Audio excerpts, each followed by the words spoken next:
పొరుగు రాష్ట్రాల్లో కూడా తెలంగాణ జెండా పాతుతుంది. రాబోయేటువంటి రోజుల్లో భవిష్యత్తు అంతా జనసేనకు అత్యద్భుతంగా ఉంది. చూస్తారుగా, ఇది సగటు జనసేన నేత క్యాడర్కు చెప్తున్నటువంటి మాట. దీని తగ్గట్టుగానే నాగేంద్ర బాబు అటు కర్ణాటక ఇంకొన్ని రాష్ట్రాలకు వెళ్ళి జనసేనను విస్తరించేటువంటి ప్రయత్నం ఉన్నారు.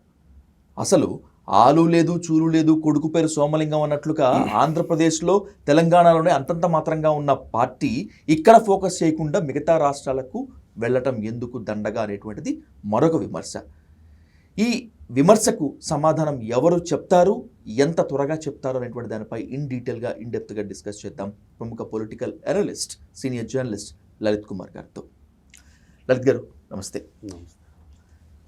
మా బాధలు వినండి, మా సమస్యలు పరిష్కరించండి, టీడీపీ వాళ్ళతో మాకు పొసగట్లేదు, జనసేన సైనికుల్ని ఎవరూ పట్టించుకోవట్లేదు అంటే ఇవంతా ఎందుకు, అసలు పవన్ కళ్యాణ్ ఆరోగ్యం గురించి మీరు అడిగారా అని నిలదీశారు నాగేంద్రబాబు.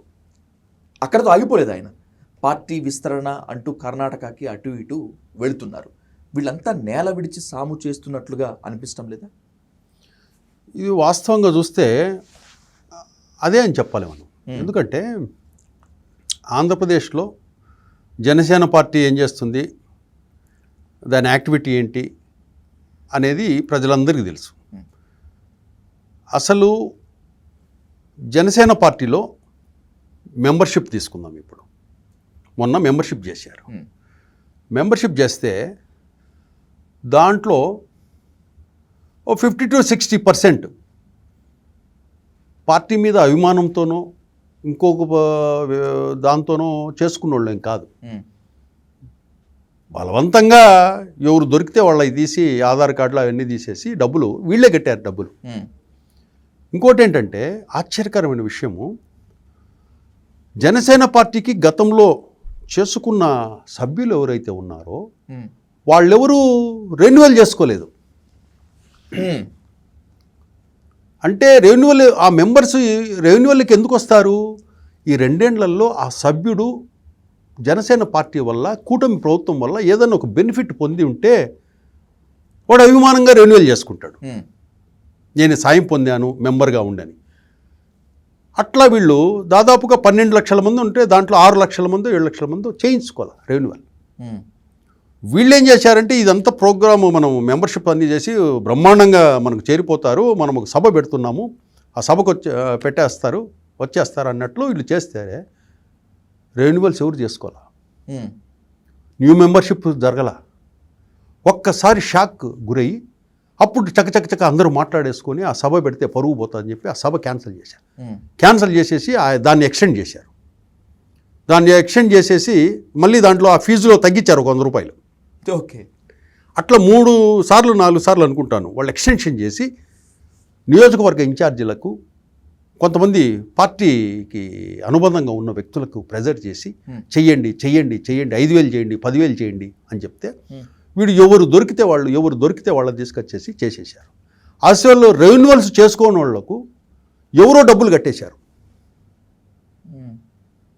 డబ్బులు కడితే వాళ్ళకి మెసేజ్ వచ్చింది, మీరు పే చేశారు, మీరు రెన్యువల్ అయింది మెంబర్షిప్ అని. ఎవరు కట్టారబ్బా డబ్బులు అని చూస్తే ఆ నియోజకవర్గంలో ఉన్న వాళ్ళంతా ఆ రెన్యువల్స్కి ఇల్లే సొంతంగా డబ్బులు కట్టేశారు. ఓకే, వాస్తవంగా వాళ్ళు అన్నట్లు 20 లక్షల మంది సభ్యులు కాదు. 20 లక్షల మంది సభ్యుల్లో 60% వరకు కూడా జనసేన మీదనో పవన్ కళ్యాణ్ మీదనో అభిమానం ఉన్నవాళ్ళు కాదు. ఇది వాస్తవం. ఇది నిజమో కాదో పవన్ కళ్యాణ్ వాళ్ళ కుటుంబం నమ్మే ఆంజనేయ స్వామి మీద ప్రమాణం చేసి చెప్పమనండి. ఆ డబ్బంతా, ఆ మెంబర్స్ అంతా, ఆ డబ్బు కట్టింది మీ పార్టీ సభ్యులు కాదా, మీ పార్టీ ఇన్ఛార్జీలు కాదా? ఎందుకు ఎన్నిసార్లు మార్చి మెంబర్షిప్లను ప్రెజర్ చేసి కట్టించారు? చిత్తశుద్ధి ఉంటే పవన్ కళ్యాణ్ గారు వాళ్ళ ఆంజనేయ స్వామి మీద, వాళ్ళు నమ్మే ఆంజనేయ స్వామి మీద ప్రమాణం చేసి నిజం చెప్పండి. అవి ఒరిజినల్ మెంబర్షిప్స్ కాదు. ఓకే, ఈ మెంబర్షిప్నంతా రేపు కూటమి టికెట్లు ఇచ్చేటప్పుడు 2029లో 20 లక్షల మంది నాకున్నారు అని చెప్పేసి చూపించి టికెట్లు అడగడానికి ఈ నంబర్ను పెంచారు. ఎవరు దొరికితే వాళ్ళను చేశారు. ఇంకొక ఇంపార్టెంట్ విషయం, జనసేనలో మెంబర్షిప్ తీసుకున్న వాళ్ళల్లో టీడీపీకి సంబంధించిన కార్యకర్తలు కూడా ఉన్నారు కొంతమంది. ఇవి గనక ట్రేస్ అవుట్ చేస్తే రేపు టీడీపీ వాళ్ళు ఆధార్ కార్డులను 2 డేటాబేస్ చేస్తే జనసేనలో టీడీపీలో మెంబర్షిప్ ఉన్న వాళ్ళ లిస్టు డేటా బయటికి వస్తుంది. ఆ పరువు పోతుంది కాబట్టి తలలు దించుకోవాల్సిన పరిస్థితి కదా. అంతే, పరువు పోతుంది. ఓపెన్గా నువ్వు నిజాయితీగా మీరు off the record okay Janasena party ఇన్ఛార్జీలకి ఫోన్లు చేసి మీరు డైల్ న్యూస్ తరపున విచారించండి. ఒక్కొక్క ఇన్ఛార్జ్ ఎంత డబ్బు ఖర్చు, ఎంత అప్పు చేసి ఇంట్లో భార్య బంగారు కూడా కొదవ పెట్టి ఈ మెంబర్షిప్లకు డబ్బులు కట్టిన వాళ్ళు ఉన్నారు. వడ్డీకి తెచ్చి ఈ మెంబర్షిప్లకు డబ్బులు కట్టిన వాళ్ళు ఉన్నారు. ఓకే, పార్టీ ప్రెజర్ తట్టుకోలేక నెక్స్ట్ మీకు ఆ పోస్ట్ ఇస్తాం, మీకు ఈ పోస్ట్ ఇస్తామని చెప్పి టార్గెట్లు ఇచ్చారు. ఆ టార్గెట్ల కోసం అప్పు సప్పు చేసి ఎవడు దొరికితే వాడు బజార్లో ఆధార్ కార్డు ఫోటో ఇది తీసేసి డేటాబేస్ ఎంట్రీ చేసేసి ఆ డబ్బు ఇళ్ళు కట్టేది. వానికి జనసేన పార్టీకి సంబంధమే ఉండదు. ఓకే, వాడు ఒరిజినల్ అభిమానం జనసేన పార్టీ మీద, పవన్ కళ్యాణ్ మీద, పవన్ కళ్యాణ్ పార్టీ సిద్ధాంతాల మీద ప్రేమ అభిమానం ఉన్నవాళ్ళు కాదు వాళ్ళంతా. అదొక నంబర్ అంతే. ఓకే, ఇప్పుడు గనక ఈ తెలుగుదేశం పార్టీ డేటాబేస్ ఎంటర్ అయింది, జనసేన పార్టీ డేటాబేస్లో నేమ్స్ ఆధార్ కార్డులు మ్యాచ్ చేస్తే ఎంతమంది బయటకు వస్తారో చూడండి. దీంట్లో ఉన్నోళ్ళు దాంట్లో ఉన్నారు, దాంట్లో ఉన్నోళ్ళు దీంట్లో ఉన్నారు. మీకు ఇన్సూరెన్స్ వస్తుంది, నువ్వు చచ్చిపోతే 5 లక్షలు వస్తుంది అని ఇట్లాంటివన్నీ చెప్పి చేయించారు. కొంతకాలం అంటే క్యాడర్ని మోసం చేయొచ్చు, కొంతకాలం అంటే కళ్ళబుల్లి కబుర్లతోటి కాలం సాగదీయచ్చు, కానీ అబద్ధాన్ని ఎక్కువ కాలం దాచలేము, అలాగే నిజాన్ని అంతకన్నా ఎక్కువ దాచలేము. ఇంకో విషయం ఏంటంటే ఇది చేసినంత బోగస్, ఇదంతా అబద్ధమని జన సైనికులకు ఆ మెంబర్షిప్ చేసే వాళ్ళకి తెలుసు కదా. ఓకే, నీకు అర్థం కాలేదు. నేతలకి వాళ్ళకి వీళ్ళకి తెలుసు. పాపం గ్రౌండ్ లెవెల్లో ఉన్న చాలా మందికి తెలియదు. అది బయటపడితే ఎట్లా అంటున్నాను. అప్పుడు బయటపడితే ఇంకంతే క్రెడిబిలిటీ పోతుంది. విశ్వసనీయతకి, నిజాయితీకి, లేకపోతే ఆత్మగౌరవానికి పవన్ కళ్యాణ్ ప్రతీక అని చెప్పి టు బి ఫ్రాంక్ గ్రౌండ్ లెవెల్లో ఉన్న జనసేన కార్యకర్త చెప్పుకుంటాడు కాల్ దగ్గర. ఇప్పటికి కూడా పవన్ కళ్యాణ్ నిజాయితీ పరుడు, పవన్ కళ్యాణ్ అవినీతికి పాల్పడ్డు, ఇవి చెప్తున్నారు అంటారు. ఇది కూడా అవినీతే కదా. దీని మించిన అవినీతి ఇంకెక్కడ ఉంటుంది? ఇది కూడా అవినీతే. నువ్వు పార్టీ మెంబర్షిప్ మీరు చేసిన విధానం అంతా కూడా అవినీతి, చీటింగ్. అది రేపు ఇదే సభ్యులు తీసుకొని చంద్రబాబు నాయుడిని టికెట్లు అడిగితే కనుక చంద్రబాబు నాయుడిని కూడా చీటింగ్ చేసినట్లేది. అంతే కదా. 20 లక్షల మంది నాకు పార్టీ సభ్యులు ఉన్నారండి, నాకు 50 కావాలండి, 60 కావాలండి నువ్వు అడిగినావంటే కనుక ఈ బోగస్ మెంబర్షిప్లు అంతా తీసుకెళ్ళి చంద్రబాబు నాయుడిని చీటింగ్ చేసి అడిగినట్లే.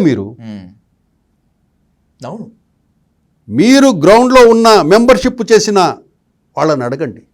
గత్యంతరం లేక, ప్రెజర్ తట్టుకోలేక డబ్బు తీసుకొచ్చి కొంతమంది ఇన్ఛార్జీలు అయితే పాయింట్ ఆఫ్ కాంటాక్ట్, నియోజకవర్గాల్లో పాయింట్ ఆఫ్ కాంటాక్ట్ కొంతమంది ఉన్నారు జన సైనికు సంబంధించి. తెలుగుదేశం వాళ్ళ లీడర్లను అడిగారు, అన్న 100 మందిని జరిపించండి అన్న మీ వాళ్ళని.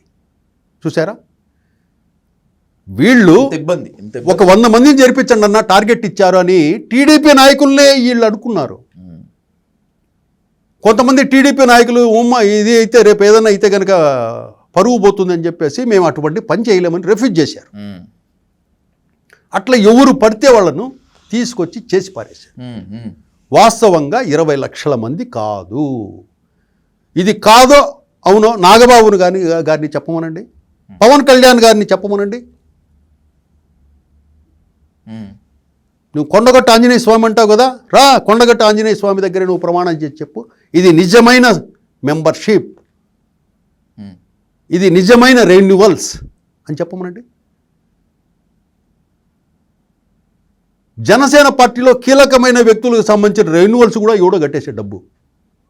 వాళ్ళే ఆశ్చర్యపోయినారు, ఎవరబ్బా నాది రెన్యువల్ ఎవరు డబ్బు కట్టారా బాబు అని. ఎవరు కట్టింది తెలీదు, ఎవరు రెన్యువల్ చేసేసారు నన్ను.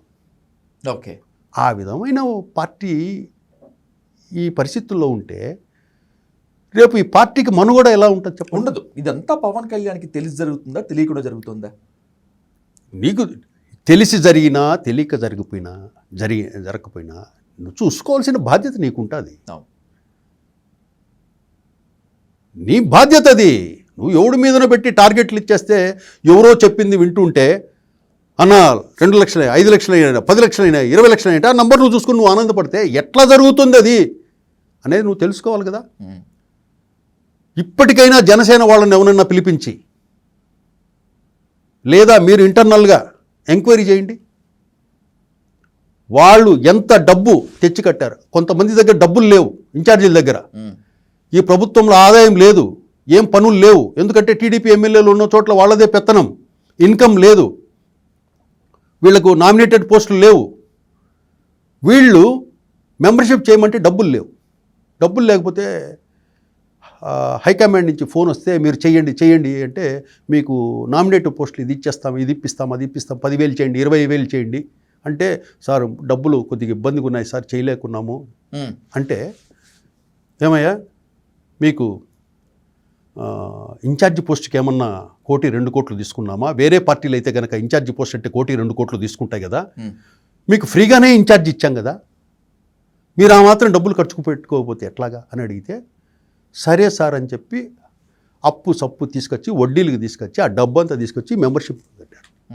ఇప్పుడు జనసేన పార్టీలో మెంబర్షిప్ తరపున వచ్చిన డబ్బంతా దాంట్లో 60% ఈ పార్టీ వాళ్ళే నాయకులు కట్టిన డబ్బే. అది ప్రజలు మెంబర్షిప్ కోసం కట్టిన డబ్బు కాదు. డబ్బు కాదు అది.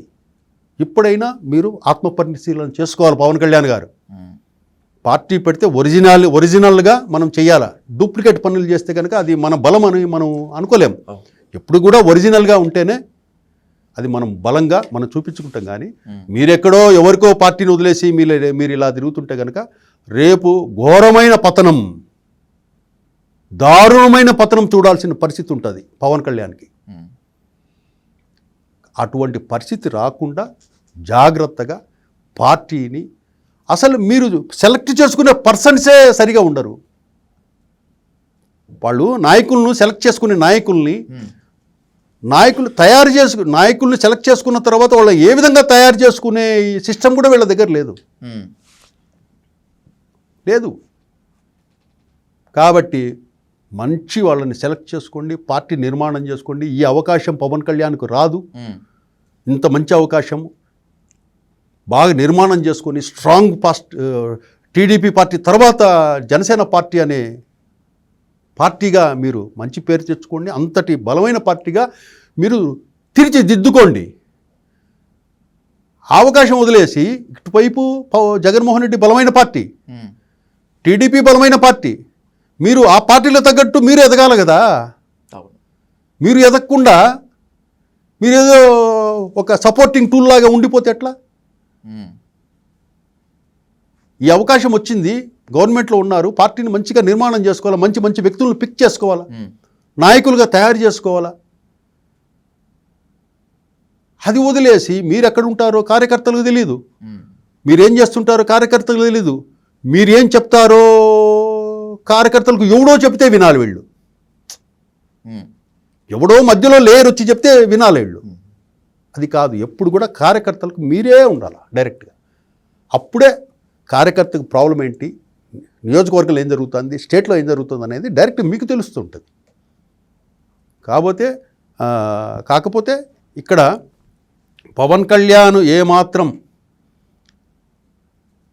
లూజ్ వదిలినా, పవన్ కళ్యాణ్ ఈ 2.5 సంవత్సరం ఏం చేశాడో అనేది చూశారు. కాబట్టి ఒకసారి మళ్ళీ రీకలెక్ట్ చేసుకొని మీరు పార్టీ నిర్మాణము స్ట్రక్చర్ వాటి మీద దృష్టి పెట్టకపోతే మాత్రం రాబోయే రోజుల్లో ఘోరమైన పతనం, జనసేన పార్టీ పతనాన్ని, పవన్ కళ్యాణ్ పతనాన్ని మనము చూసినా ఆశ్చర్యపోనవసరం లేదు.